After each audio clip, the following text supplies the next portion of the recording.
Alright guys, the March jobs report came out on April 3rd and the headline was absolutely everywhere. 178,000 jobs added. Unemployment was down to just 4.3% and everything was stronger than expected. And of course, if that's all you read, then you'd be thinking that things are actually great out here. But guys, I read the full report. Not just the summary, not the press release, not the headline, the actual report. And I want to be straight with you. It is not good. Now, before I explain why, in case you're new around here, my name's Nima and welcome to the channel. I'm a corporate executive with over 15 years of experience in both sales and finance. My videos break down complex financial concepts to help you on your financial journey, whether you're just starting out or if you're already a seasoned pro. So guys, let's jump into today's video topic, which is I read the full jobs report so you don't have to. So without wasting any more time, let's go ahead and begin. Now I will say that I need you to stay with me all the way to the end of this video because I'm going to show you the specific numbers buried deep inside that report that the media glossed over. Numbers that paint a very different picture of where this economy is actually heading. And of course, if you leave before the end, you're going to miss the data that matters the most. And just remember, the headline is designed to make you feel okay, but I'm going to dive into what is actually underneath it all. Okay, so let's just start with the headline number itself, because even that's not as clean as it sounds. Yes, 178,000 jobs were added in just March a couple months ago. And yes, that is real. I'm not disputing that number. But here's what actually happened directly behind it. February was revised down from a loss of 92,000 jobs to a loss of 133,000 jobs, meaning it was actually worse than we were told at that time. January was revised up slightly to 160,000 jobs. And so, when you average all of the 3 months out for 2026 so far, the economy has just been adding 68,000 jobs per month. And guys, that is a historically low and weak number. For the most part of the past decade, economists considered anything lower than 100,000 jobs per month as concerning, and a healthy labor market typically needed to have 150,000 to 200,000 jobs added per month. And now there are arguments that the break-even rate has come down because of declining immigration and demographic shifts.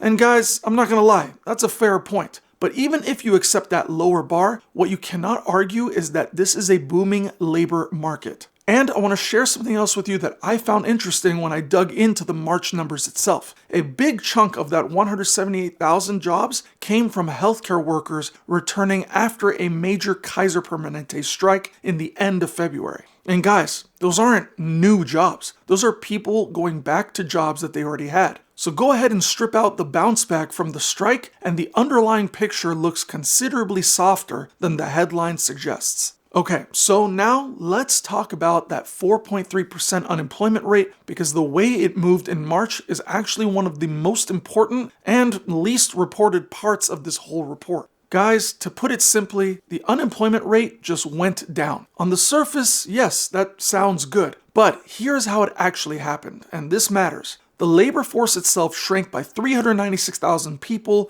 in March alone. The labor force is the total number of people who are either working or actively looking for work. So when the labor force shrinks, the unemployment rate can go down even if the number of employed people doesn't go up, because you're dividing a smaller unemployed pool by a smaller total. And that's essentially everything that happened. The household survey, which is a separate survey from the payroll numbers and it is used to actually calculate the unemployment rate, showed 64,000 fewer jobs, or rather fewer people holding jobs in March alone. And please, I want you to hear this again. Fewer people with jobs, but unemployment went down because even more people stopped looking. The labor force participation rate fell to 61.9%, its lowest level since November of 2021. And there are now 6 million Americans who are not counted in the unemployment rate at all because they want a job but stopped actively applying. And guys, those 6 million people are basically invisible to the headline number. And so when you use the broader measure that includes discouraged workers and people stuck in part-time jobs who want full-time work, the unemployment rate sits at 8%. That's nearly double the 4.3% that you see in the headlines.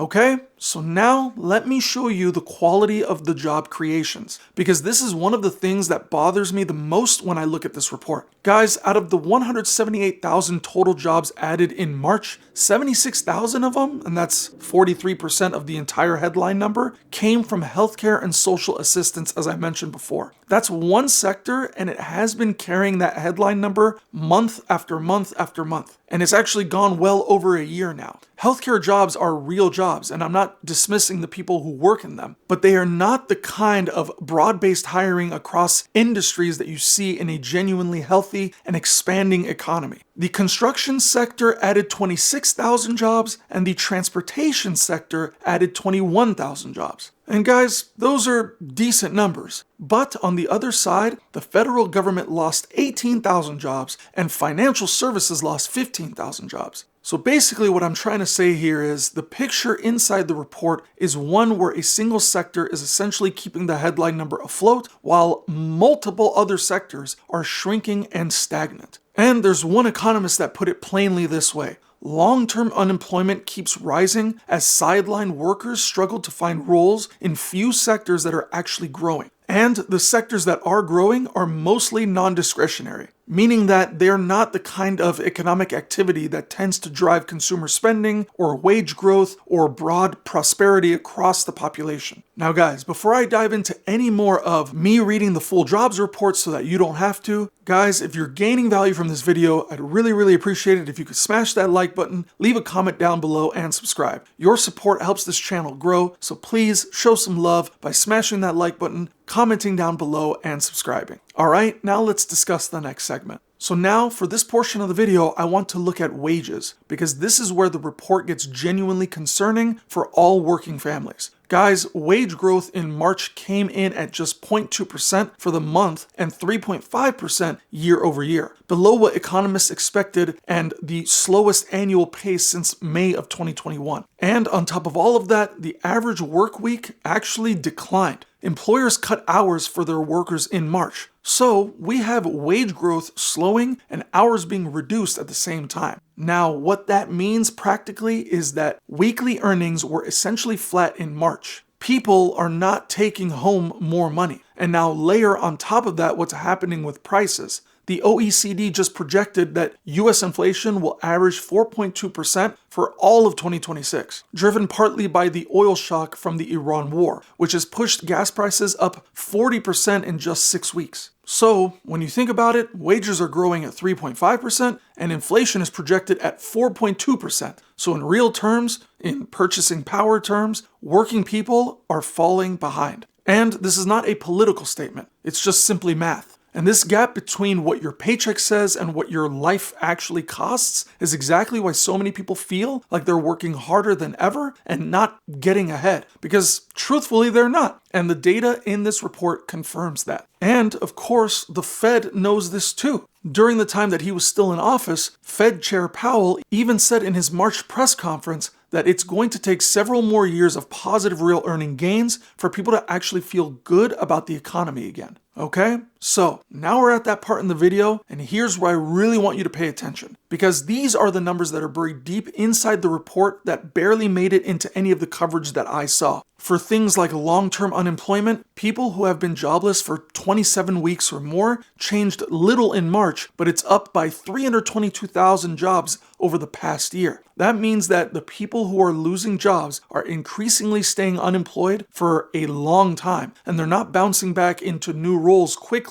like they would in a healthy labor market. The JOLTS report, which came out separately but covers the exact same period, showed that the hiring rate fell to 3.1%, a level that was previously only seen during the Great Recession and the early weeks of COVID. And guys, just think about that. The rate at which employers are actively bringing in new people on board is at recessionary levels. Layoffs are not just surging, but new hire has essentially frozen. And of course, the result is a labor market where workers who are lucky enough to have jobs are holding on to them for dear life. Not because the opportunity out there is great, but because the alternative is a job search that is getting harder and longer by the month. Just the quitting rate alone is also near historic lows, which sounds fine until you realize that workers quit jobs when they feel confident that they can find something better. And then when the quit rate is this low, it means that people don't feel that confidence. And now add the Iran war on top of all this. The report itself covers data that predates most of the oil shock, meaning the real economic impact of $4 plus per gallon of gas, surging diesel, and rising inflation expectations hasn't even fully shown up in the numbers yet. Alright guys, so here's what I actually want you to take away from all of this. Because understanding what's in the jobs report is valuable,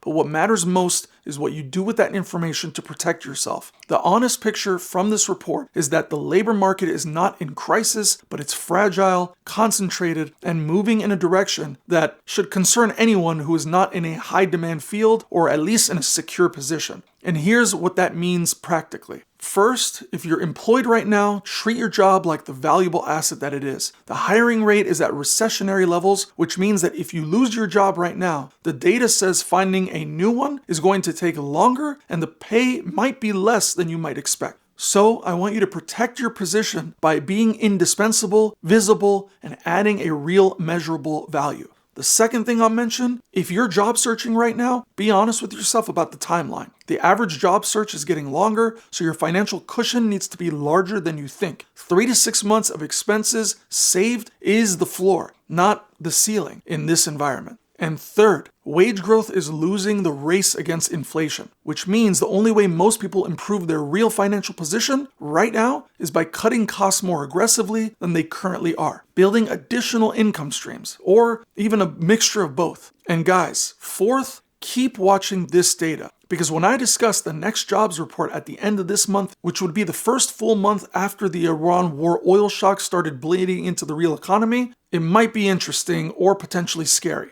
That report is most likely going to tell us a lot about where things are really heading. And I'll make sure I break it down on this channel the moment the end of this month comes around. Guys, I want to thank you for watching this video all the way through. Please subscribe if you haven't already, and please drop a comment down below. Let me know what job you have right now, what market or what industry are you in? Do you feel secure about your job? Do you think you might potentially be laid off or that AI might take over? Do you feel that the economy is basically squeezing you out of your position? I'd love to know your nuance and your take. Thank you guys again for watching this video all the way through. I'll see you guys in the next video.